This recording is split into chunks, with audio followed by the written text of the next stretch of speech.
Oh dear, there's my phone going off at this inappropriate time.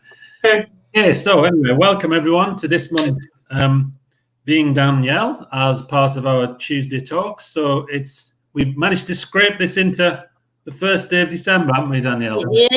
Yeah. Scary how quick the time's gone since we started Being Danielle.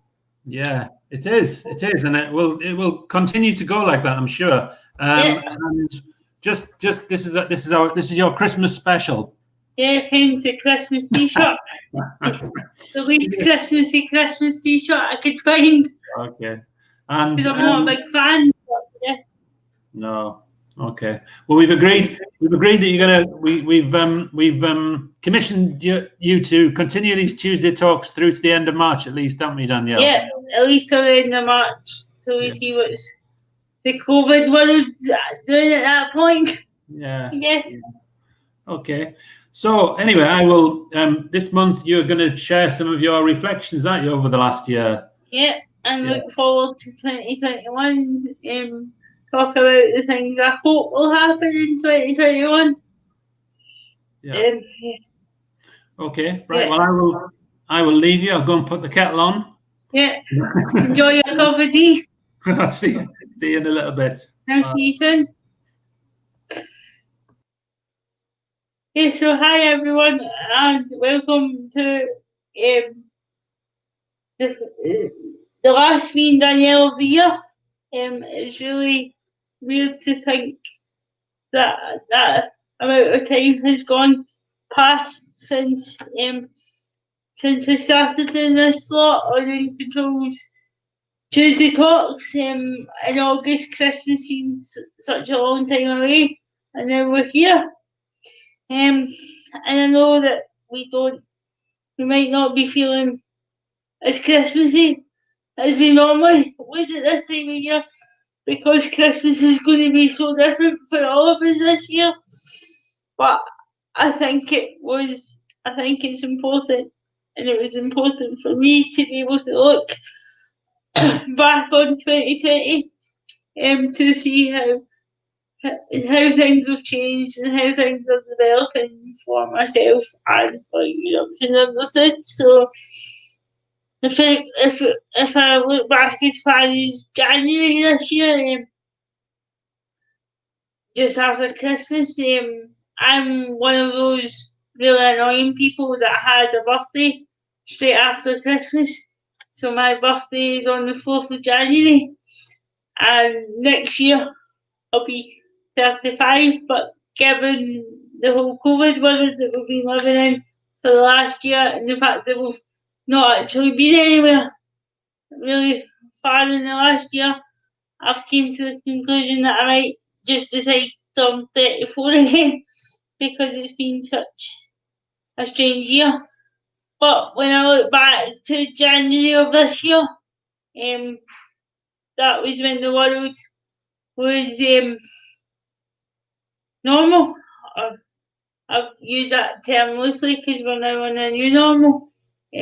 But back in January, I was still able to go out and celebrate my birthday. I think, if I remember rightly, I went out for some dinner with one of my PA/friends, and then we went to a pantomime. But I don't think I'll be able to do that next year. I know I'll probably not be able to do it next year, and having a birthday straight after Christmas is really not a great time to be having it, and I've always hated it really. But when I think to where we are now, this year, having a birthday in January was probably the only time in 34 years that I've been glad my birthday was in January, because we were able to go out and celebrate and actually do something. And moving on from round about then, that was when discussions started with Keith about the working together for change. Actually, no, that's when it started, the working Gather for Change course round about then, that I co-facilitated with Keith and another in controllers, associate and partners graduate. But obviously COVID hit, and we had to not go ahead with the March session. Excuse me, because that's when things COVID hit the world and the world shut down. So so in January, when that started, it was a really positive thing for me and for Eruption of the Sea, because I've never, as many of you maybe have heard me public speaking in the past and sharing my story, but I've never been at the side of a room when I was actually co-facilitating a course, so that was quite a new experience. But like for many of us, that changed when COVID hit. But at that point, prior to COVID, I was kind of embracing all these new opportunities and sort of just kind of taking everything as it came. But then COVID hit, and then you couldn't really do that. And we were and for me personally, I'll be quite honest, I was a bit naive and thought, yeah, COVID, when you were hearing about it on the news, and then it hit Scotland or the UK, and then almost instantly the world shut down. So yeah, I think one of the last times I was out before we went into lockdown was the your voice event or something related to self-direct support Scotland, and I think that was the last time I was out for a work related event. And I think I thought at that time when Boris put us into lockdown, I was like, oh God, how am I going to manage 12 weeks at least in the house? It seems like such a impossible task, because anybody that knows me would know that prior to that I was like never in the house, whether it be work or social events. I was just always out and about, and the prospect of having to spend 12 weeks in the house wasn't something I would say I would look forward to, as for many of us. But looking back now, 7, 8, 9 months on, I'm now at a point where I need to make a conscious effort to go out. And I think it's a concern for my dad that I don't go out, because he will always say to me, like, he checks in with me daily, and he'll say, what have you been doing today? And I know that's his way of checking in and checking out if I've been actually out today, and he'll say, you need to go for a walk or something, even if it's to the end of your street or whatever. And I think he's right, because for me now, when I'm going out, it's kind of like, well, do I actually have to go out? And I was never like that before. And if you asked me back in January, would I ever get to that point, I would have probably laughed. Because I just couldn't imagine not being out in the outside world for as long as it was. Like many of you watching, I wasn't able to see my family and friends I didn't see my dad for 10 weeks. And I think that's when I realised that going out, the prospect of going out again was actually bothering me more than I thought it was. Because that first day after 10 weeks when I went to visit my dad, I got to the front door and felt quite anxious. And usually I'll get nervous if I'm doing things for the first time. Like I was nervous when I did Being Danielle for the first time, but I never let that show because it's not in my nature to. I always get it in my head that it's not very professional. So as far as possible, I would never let my anxiety show. But yeah, I was quite nervous when I was going to visit my dad, and when I arrived at my dad's, I told him that I'd been feeling quite anxious, and he said, "Well, why? Because you knew you were coming here. You know I've been sticking to the rules and whatever." And I said, "I know that, but it was just the whole idea of the furthest I'd been in 10 weeks was to sit outside my front door for a breath of fresh air." And just the idea of going further than that, I think, filled me with dread I didn't realise, and anxieties that I didn't realise. So now that we are still allowed out, now make a conscious effort to go out, but I don't go out nearly as much as I used to because all my work is online and via Zoom and stuff. But I do make a conscious effort. I haven't been in a supermarket since the end of February, but I have been down the town to my local shops and maybe been in body care and like the card shop, or I've done some Christmas shopping, so been into like the likes of Primark and stuff, but I haven't been in a supermarket. But the other shops that I've just mentioned, I've kind of made a conscious effort to go for my own sanity as well. But I know that I've done it safely and I've wearing a mask and sanitise my hands and stuff.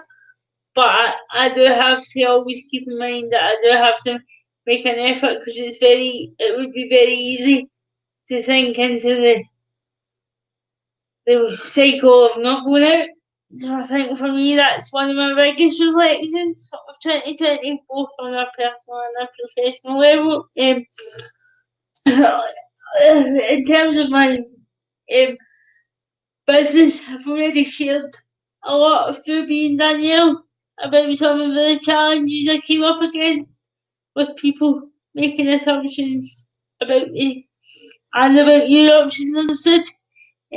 So I'm not going to go into that in any great detail again. Excuse me, but what that did do was put it into perspective for me that sometimes in life you don't really know people, and this sort of analogy stuck with me. Somebody that I started working with at the start of lockdown, and I discussed my anxieties with him for the business, and the fact that somebody who worked quite close with the business at the time had made assumptions with me about me, rather, that I would be working, and without having not had any conversation with me in 15 weeks. And I remember sharing my anxieties, and I was actually feeling bad when actually it wasn't me at fault. But this person said to me, sometimes in life, Danielle, you have to get off one bus and go on to another bus for another part of your journey. And that, for me, summed life up, and I hadn't really thought about it like that. But I guess what's happened with people making assumptions about me, that was summed up in that couple of lines of that analogy. Because I certainly have gone on a different bus, and I'm on a different part of my journey, I think, on a personal level and a professional level. So some of you guys watching are already aware of some of the work I've been doing through lockdown, like Being Danielle, and I do other pieces of work with them in Control Scotland. We have inclusive media event coming up, which will be more widely put out today. And it's actually on the 15th of December, 2 weeks from today, and it's to try and encourage media broadcasters and people working with the media to actually view disability differently and to think about how they interview disabled people, which is something that's came up for myself and Michael, who also does a Tuesday talk slot, just about how we're viewed and how we're recognised as professionals and in the media and who have a disability. So look out for that event, and if you're a media organisation or you know of a media organisation that would like to be involved, feel free to get in touch with myself or Michael or In Control Scotland. But that is one of the pieces of work that I've been doing, and I'm also involved in a piece of work. Yes, I suppose in some ways I'm leading a part of that work, and that I'm being responsible for interviewing people at the minute, and getting the experiences about self-directed support and how their experience has been through COVID. So look out for that in the new year, and Keith and I will be discussing how we use those interviews appropriately in the new year, or approaching the end of this year possibly. So yeah. So I wasn't expecting to have those pieces of work prior to lockdown. So it's my business has been on a really unexpected journey, and you guys have already seen the new website and the new logo, which is slowly getting recognised, and I'm using the logo to engage with people and encouraging people to subscribe to my YouTube channel and things like that. And if they do so, and then maybe my 30th, like for example, my 30th subscriber, I got them, I sent them a pin, a Europe's understood avatar pin, so and I will post another opportunity later today for people to be able to get their hands on an avatar pin, and hopefully this opportunity will help us get into the Christmas spirit a bit more, so look out for that and feel free to get involved when I post the details later today. Um, um, for businesses and other organisations, I haven't been able to obviously provide training face to face. So there's the e-learning platform. So it's now been launched, and I think for me that was a learning experience because I knew that Europe's Understood could benefit from that type of platform, but I didn't really know what the right type of platform was or what the content would look like or should look like. So I spent 6 months of lockdown working with Alistair, who's another associate of In Control, who does Webinar Wednesdays, so I'm sure a lot of you will know him. But we spent a lot of time working together to find the right platform for Europe's Understood. So I think again, one of my reflections would be that I've done a lot of self-learning in the past, however many months we've been in lockdown, that I didn't realise I would be doing as when the pandemic hit. I'm also having conversations with other companies that I'd maybe knew a little bit about before, but didn't go into any great detail with them, but I've been having conversations with other companies out with my comfort zone, I guess, out, to see how we can possibly work together. So that's a work in progress, and I have definitely used the phrase "putting my big girl pants on" a lot in the last 6 to 9 months, and I think that's not over yet. I think that's going to still be used a lot as I move into 2021, because I am through my vlogs and things that are available on my website and my YouTube channel if you want to go and have a look. I've been doing product reviews and vlogs about issues, so I'm trying to use that to make contact with loads of different companies, from authorities to companies that have disability aids to councils to schools and anywhere in between. I'm just pushing your options understood message out there and what I can possibly do. So I think I've learned that nobody else is going to make this happen.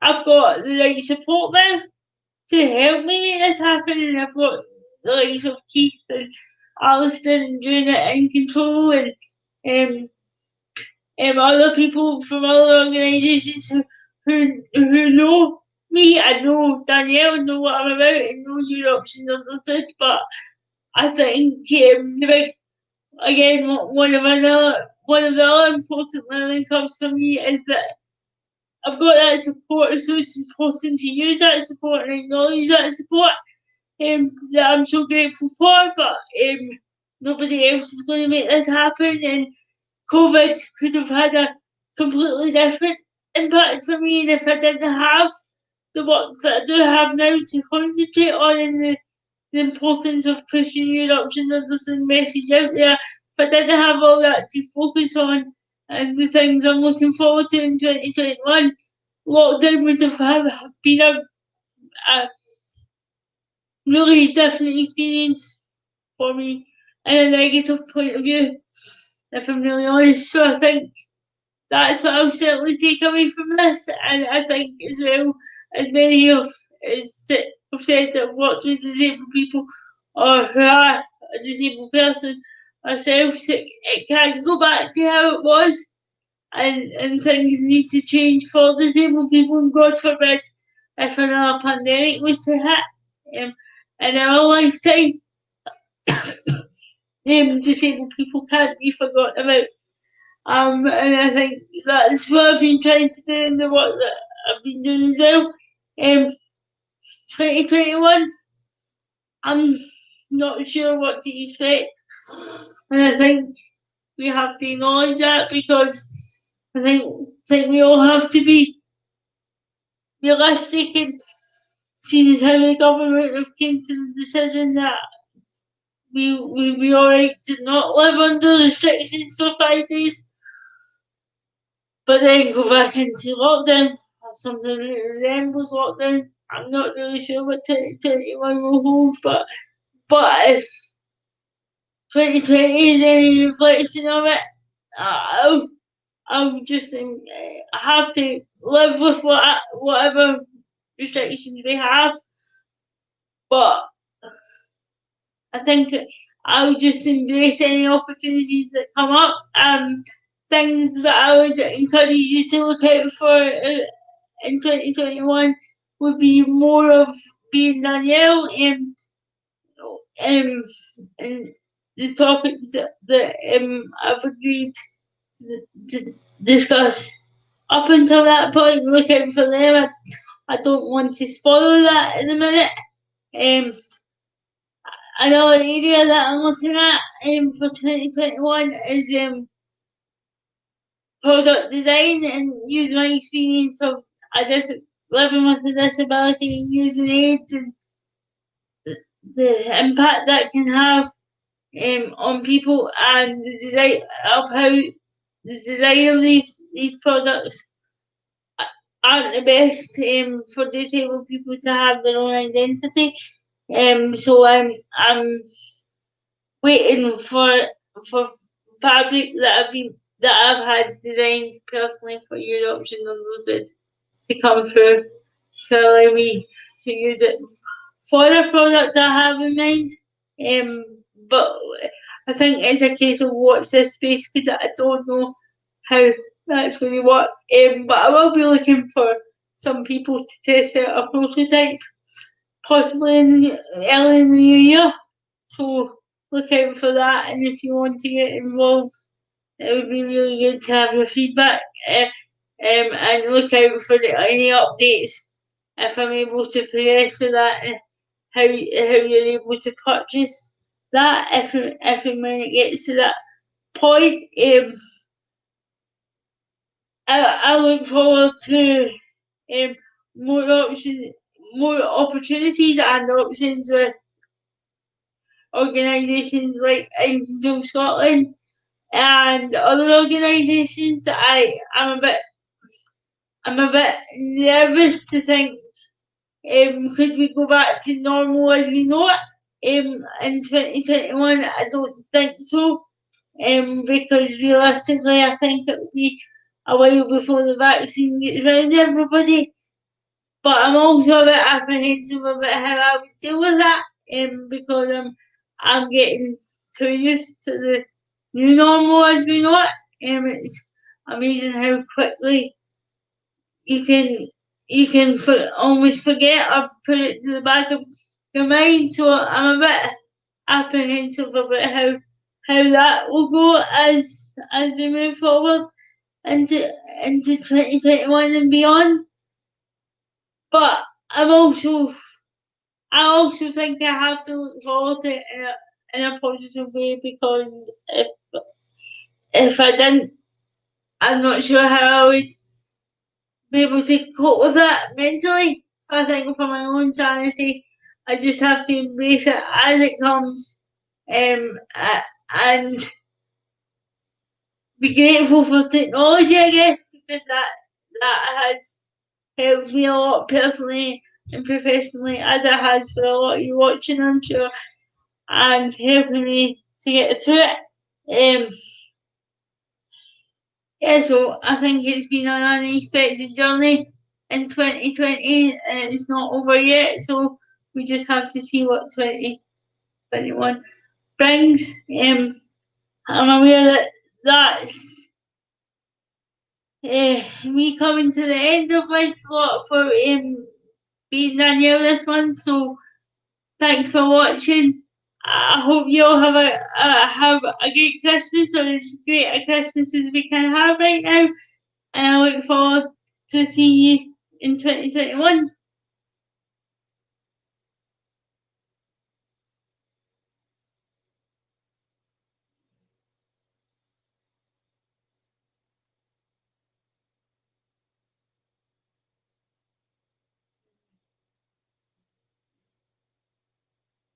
I don't think Keith realises he's muted. Exactly. Yeah. I didn't, and that was a very profound thing I said. You were talking, Ricky. Sorry. Basically, I said that's the last Tuesday talk that you're doing this year, this calendar year, and the next one you're doing in January is actually not the first Tuesday of the month, is it? Because we decided. No, it's the 12th. Yeah, we decided that we wouldn't do it in the very first week of the new year. That we would put back your Tuesday talk to Tuesday the 12th. So yeah. So it's, I mean, the flyers, we'd send out flyers as normal, but it's slightly different Tuesday. Yeah, I'll be doing that, and the importance of disabled people being encouraged to have their own identity, and just exploring that a bit more about what that means for people with disabilities. Yeah. Okay. That's good. So we look forward to that in the new year. Next week at the same time and in the same place. Not Danielle's living room. But on this same live stream, we will have Michael McEwen doing his final Tuesday talk of the year. And so just say thanks for that today, Danielle. And no problem. Have a great Christmas, and I'll see you all in the new year. Okay, bye. Bye.